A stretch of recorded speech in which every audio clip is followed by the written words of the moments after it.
passages for this Sunday morning. Wouldn't you say? Now, what I want to what I want to ask is this: what does Isaiah chapter 65 remind you of?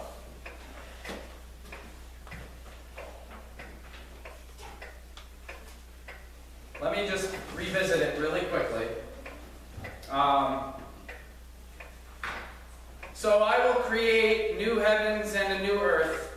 The former things will not be remembered, nor will they come to mind. But be glad and rejoice forever in what I will create. For I will create Jerusalem to be a delight and its people a joy. Anybody? What does that remind you of? Sounds like heaven. Sounds like heaven, absolutely. What about this election? What's that? This election. This election? Anybody else? How about the book of Revelation? Let me just really quickly read Revelation chapter 21, verses 1 through 5. Then I saw a new heaven and a new earth, for the old heaven and the old earth had disappeared, and the sea was also gone. And I saw the holy city, the new Jerusalem, coming down from God out of heaven like a bride beautifully dressed for her husband. I heard a loud shout from the throne saying, "Look, God's home is now among his people. God himself, or he will live with them, and they will be his people. God himself will be like them. He will will be with them. He will wipe every tear from their eyes, and there will be no more death, or sorrow, or crying, or pain. All these things are gone forever." And the one sitting on the throne said, "Look, I am making all things new." And then he said to me, "Write this down, for what I tell you is trustworthy and true." It's not hard for us to imagine heaven, is it?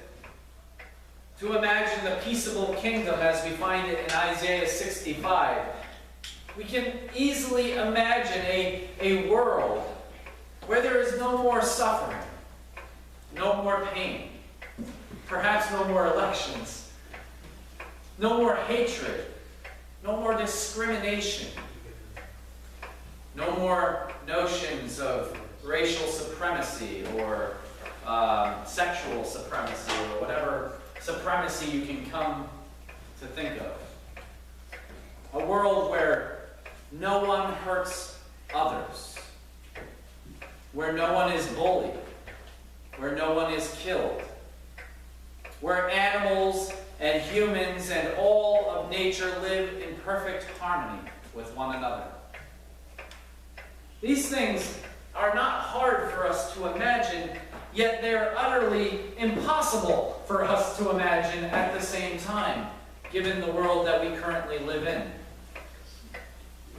Because we are stuck between two realities. As Christians, we have been given a hope.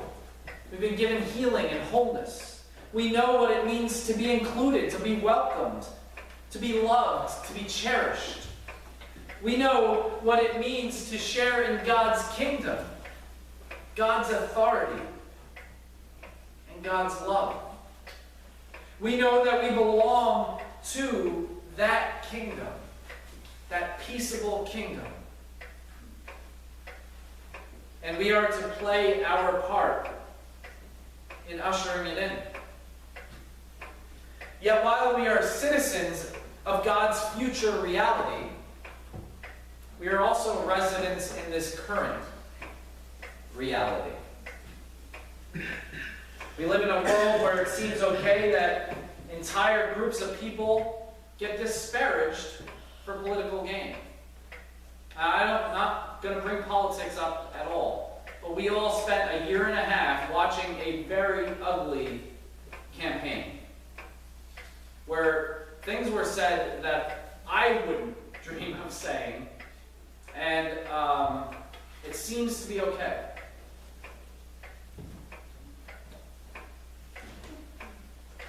Where the disparaging of others make us feel secure, good about ourselves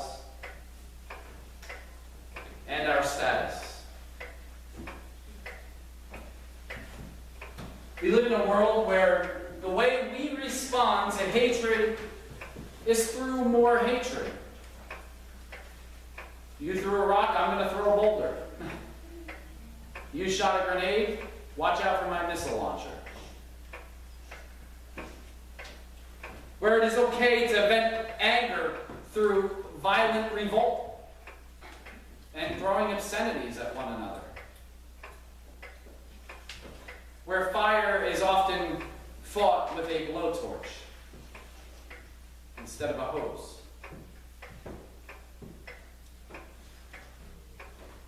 These are the two realities we find ourselves in between as Christians. The hellish one that we find ourselves in right now, and take your pick around the globe where all of these things are a reality.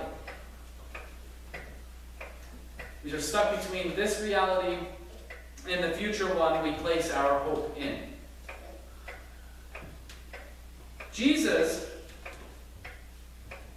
predicted that before the future reality could be attained, one needed to endure the current reality. And if we think our times are bad, Jesus' times were no better, if not worse, than our time. But Jesus reminded us that we, in order to reach the future reality, we needed to endure this reality. By standing firm, you will win your souls, Jesus reminded us. By standing firm, Jesus doesn't mean waiting around for things to change on their own, kicking your feet back, drinking the lemonade, and saying, well, it's going down one way or the other, we'll see how it goes, right? That's not what Jesus meant. It meant not compromising who you are despite the world around you. It meant not changing the beliefs that we are to hold dear as Christians just because the world around you does things differently. It means that while the rest of the world is hell-bent on destructing one another, we should be heaven-bent on bringing love and peace and forgiveness and reconciliation into this world. Not participating in the hell-bent activities of the world.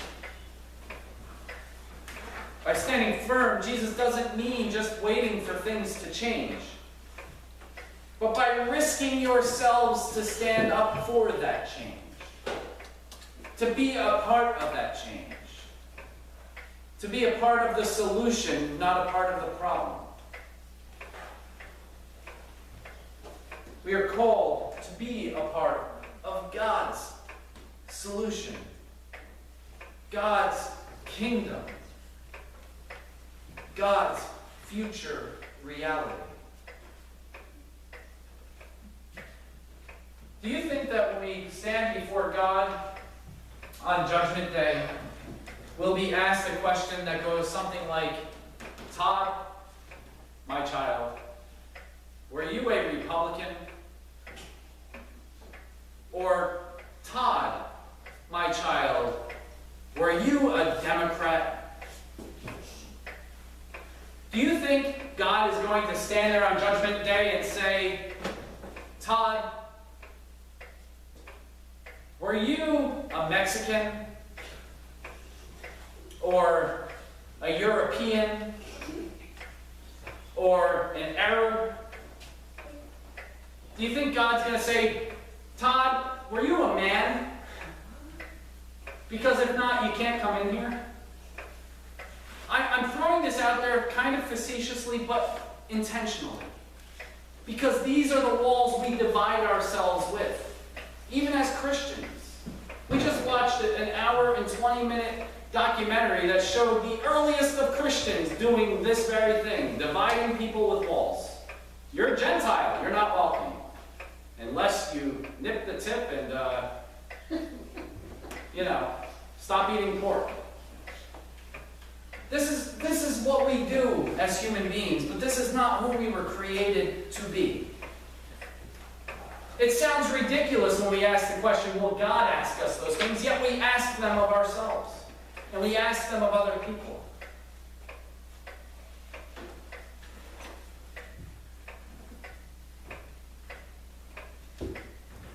We are called to be a part of God's solution.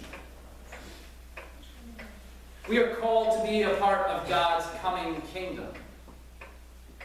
We are called to be a part of God's future reality. We are not called to be a part of the continuation of the current reality. That means we are called to embody love, compassion, equality, justice, mercy, and forgiveness. We've lost those values. We've lost them. But we don't have to lose them. They're right there for us to grab, to embrace, to become.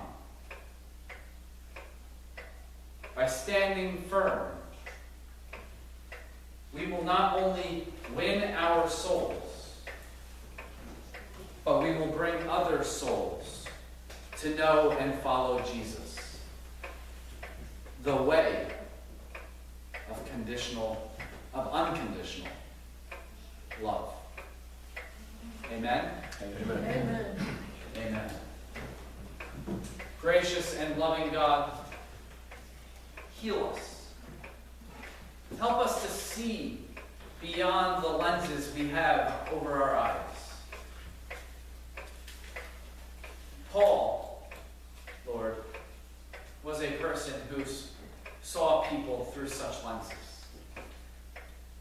But on the road to Damascus, he was blinded by your light, and those scales fell from his eyes.